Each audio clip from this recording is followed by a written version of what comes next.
Atlanta News First Plus starts now.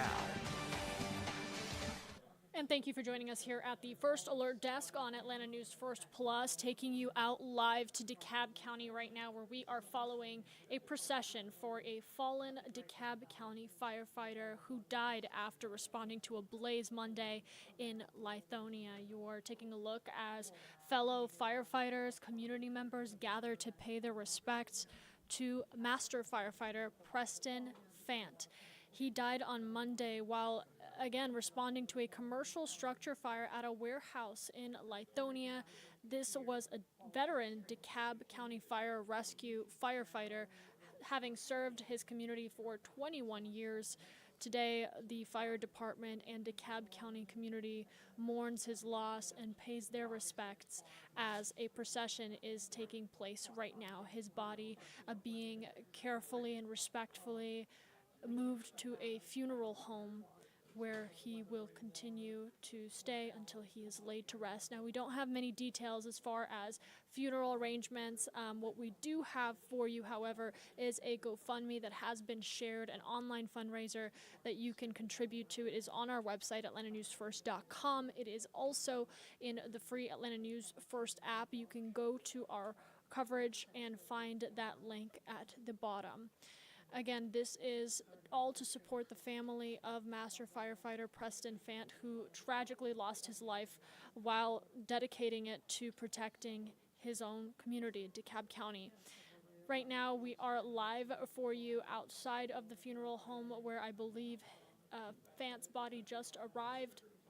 He will be very carefully and ceremoniously taken inside, and of course that will conclude as close as we can take you live out here on Atlanta News First Plus. Would just want to talk a little bit about this firefighter, Preston Fant, and some of the remarks that were made about him from CEO Lorraine Cochran-Johnson, from the fire chief himself, who said he personally knew this firefighter. They talked all the time. They saw each other on scenes from time to time, and he said he was a family man. He was described as someone who was deeply involved and committed to serving his community, and even the fire chief saying that from time to time when they would find each other on the same scene after the fire had been resolved, they would catch up and talk about each other's families.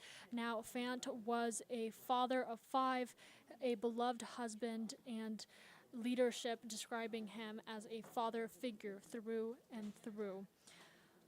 Once again, we are live right now in DeKalb County for you. Our crews showing you really the moment that Master Firefighter Preston Fant, his body being carried inside of this funeral home where he will remain until a funeral service can be arranged. As soon as we learn details about that service and any memorials that are going to be taking place, we will relay that to you.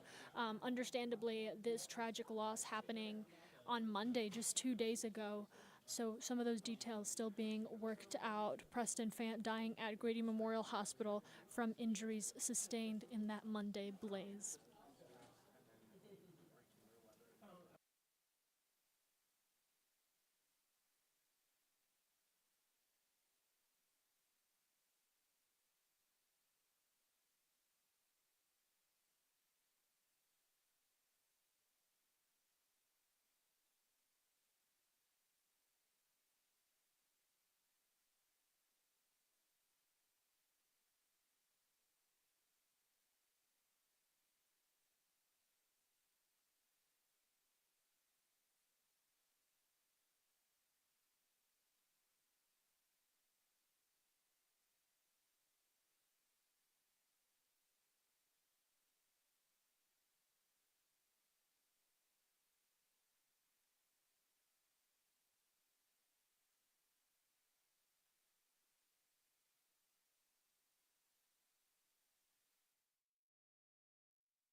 And as our crews move through this area, again, this is the scene of a procession that has concluded at this funeral home in DeKalb County. And you can see several community members, fellow firefighters. There's our reporter, Sarah Hammond, just on scene witnessing this moment that Master Firefighter Preston Fant, his body being carried to this funeral home where he will ultimately be laid to rest afterwards. We are still working through some of those details in regards to memorial services and when that funeral service is expected to take place.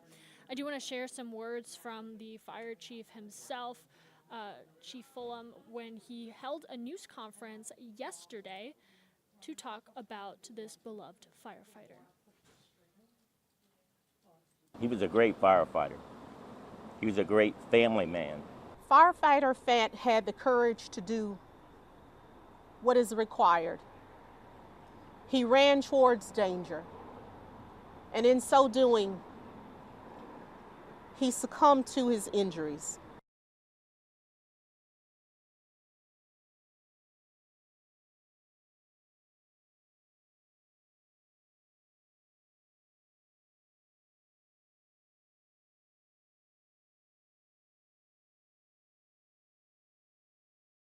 Taking you back out live here again, as I do believe our crews just cut that feed for us. That's why you are not seeing a moving shot here, so we'll move away from that.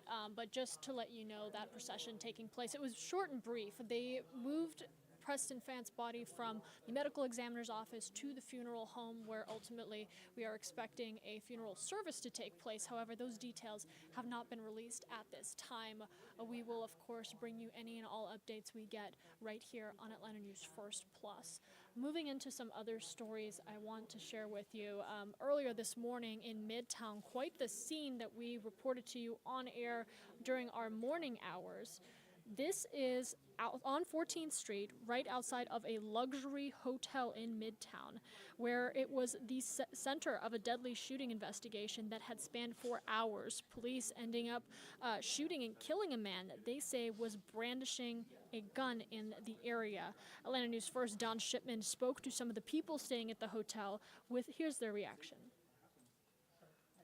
We know that this happened in the middle of the night, and for a long period, the whole area was cordoned off. It's kind of shrunk a little bit. I'll show you what's going on right here. You can see on that side of the building, people can enter and get into the Four Seasons, but over here, it's all cordoned off. And then right where that SUV is, right behind it is the entrance to the parking deck, and that's where that shooting happened. This is what police are telling us. They say that a man went into the lobby overnight of the Four Seasons here on 14th Street in Midtown. They say that the man was brandishing a gun. Police were called. That person ended up going outside, and when police arrived, that person was confronted by officers. And here's what police say happened next. He was confronted by the police, where they gave him several verbal commands for him to drop his weapon. He refused. This led to the officers discharging their firearms. The officer immediately rendered aid to the suspect. Unfortunately, he succumbed to his injuries. Now the Georgia Bureau of Investigation investigators are here. They are lead on this investigation now. One of the things that we did ask police was how many officers fired their weapon. We know that 3 officers responded. Atlanta police are telling us that that is part of their investigation. They will determine that and release that information at a later date. We also asked about how they got into the hotel and who this suspect was. Was this suspect someone that randomly walked into the hotel? Is that person a guest or maybe even a resident? People do live here at the Four Seasons. All questions that we have into police as well as the Four Seasons. We're here in Midtown. Don Shipman, Atlanta News First. And we are staying on top of that investigation and any new details that may come out of it.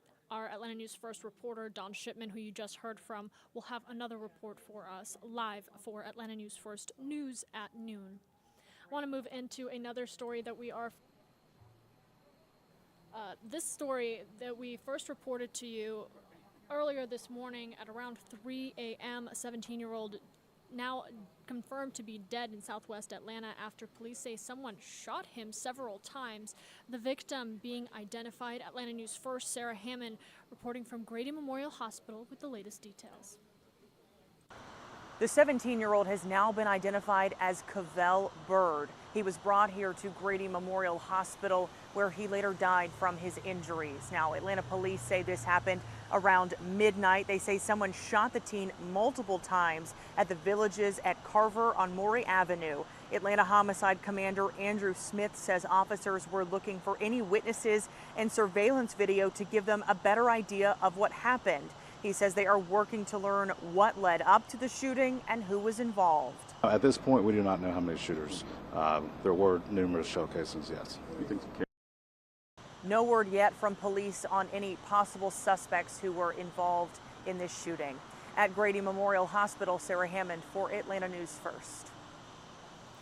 Thank you, Sarah. I want to continue with some updates from a story that we've been reporting to you since Monday and is expected to continue for several weeks. The accused spa shooter returning to a Fulton County courtroom today as the judge continues weighing several key motions. Robert Aaron Long is accused of carrying out a deadly shooting spree across Metro Atlanta massage businesses back in 2021. Now that incident, if you remember, took the life of 8 people. He is already serving a life sentence without the possibility of parole for 4 murders in Cherokee County. This case focusing on Fulton County, where he has pleaded not guilty. He does face the death penalty if this continues into trial.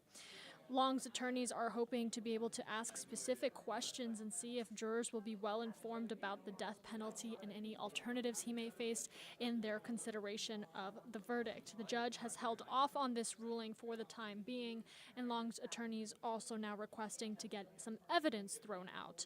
So the judge, again, weighing several key motions, denying at this time to suppress or keep certain evidence out of court, but that can always evolve and change as we progress through these motions. We are streaming every single hearing for you live on Atlanta News First Plus.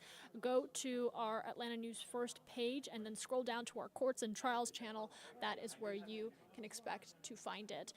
We, of course, at this time, as far as today is concerned, are waiting for the court shot to become available. I do believe some attorneys are in the room at this time. So as soon as we can get eyes on the courtroom, we will stream that out to you, again, under our Courts and Trials channel. Something else we're following regarding court that has significant updates for you that we reported yesterday on air and online for you. A major development in what could be the country's largest RICO case against dozens of protesters of Atlanta's public safety training facility. The majority of the 61 remaining defendants could now get some of the racketeering charges that they are facing dropped. Atlanta News First Doug Reardon reports with the developments. On Tuesday, Fulton County Judge Kevin Farmer said he may very well drop one of the most serious remaining charges against all of the training center defendants. He suggested Attorney General Chris Carr didn't have the authority to file a racketeering charge in the first place. That would have been the job of the local district attorney. If the case is dismissed, yes, our clients would be rejoiced. Javier Dejanin represents one of the defendants. He's hopeful that when Judge Farmer makes a final decision on Wednesday, his client can be free from charges and bond restrictions. It means they can continue living their lives, get housing, support their kids, and do so many other different things. The Attorney General's office didn't respond to our messages Tuesday, but other defense attorneys were hopeful that Farmer would drop the racketeering counts. This case has been flawed from its inception. Brad Thompson represents another defendant. If the racketeering charges were to go away for 56 remaining defendants, including Thompson's, it would leave only 5 left facing domestic terrorism charges. We still don't know exactly how the judge is going to write it, but as it stands right now, this is a huge victory for my client and the other co-defendants that have all of these charges dismissed. Doug Reardon, Atlanta News First. Yeah, so some major developments in that, and of course, Doug Reardon staying on top of this story for you. If we learn anything new today, we will report that to you in the free Atlanta News First app.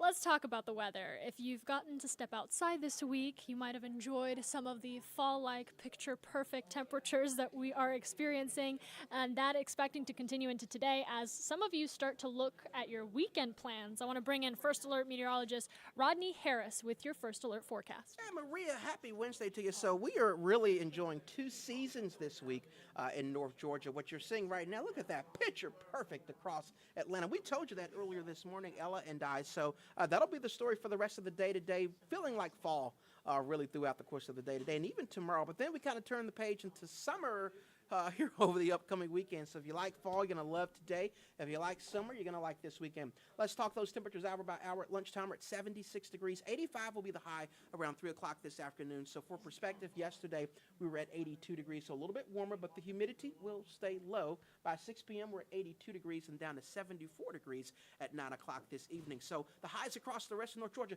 We actually have some cooler air that's still coming into far northeast Georgia. So if you are in the mountains, you're only warming into the upper 70s, 78 up there in Blairsville. Everybody else will be in the 80s, 84 in LaGrange later on this afternoon, 82 in Griffin, and 83 in Edenton. Here's that 7-day forecast. 85 completely sunny today. We don't think we'll see a single cloud in North Georgia today. For Thursday, as you get back to work in the morning, 62 in Atlanta. That means if you're in the suburbs, if you're outside of 285, you will likely drop back into the upper 50s. So you'll need a long sleeve shirt, if not a light jacket, as you get the kiddos to school in the morning. 87 for Thursday afternoon. The normal high for this time of year is 86, so we are above average. Finally, for Thursday, with mostly sunny skies. Friday, 88 degrees, so as you can see, we'll basically stay in the upper 80s through the upcoming weekend. One thing I do want to point out, we're going to enjoy some lower humidity today and tomorrow. By Friday, the humidity will creep back up a little bit, so when you take the humidity and that 88-degree high, it might feel sticky for you Friday afternoon, early evening, so it might not feel the most comfortable on Friday, especially compared to what we've seen over the past several days, but the humidity will go back down over the weekend, so even though our highs are in the upper 80s, it'll feel really nice. And yes, those are 90s in your forecast for next Monday and Tuesday. Unbelievable. The last 90-degree day for us in Atlanta is typically on September 11th, which would be tomorrow. We're definitely going to be past that.